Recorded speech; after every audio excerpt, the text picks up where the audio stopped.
وخطأ أيضا آخر لمصلحة النهضة.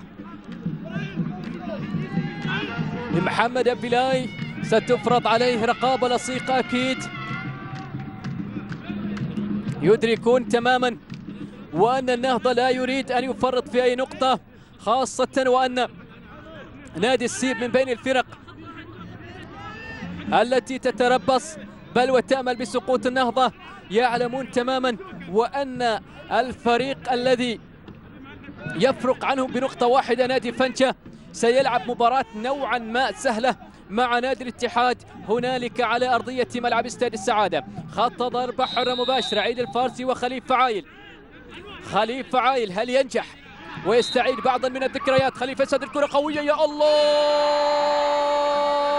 جابها عايل وفعل معها الفعايل. يا الله على الكرة النهضاوية، يا الله على الكرة من اللاعب المدفعجي خليفة عايل يفعل الفعايل ويسجل هدفا لمصلحة العنيد النهضاوي. كرة من بعيد ولكنها تذهب في المكان الصح، في المكان الصعب على الفارسي والنهضاوي، وعايل هو الفارس في اللقطة الماضية. يا الله على كرة ملعوبة، يا الله على هدف جميل.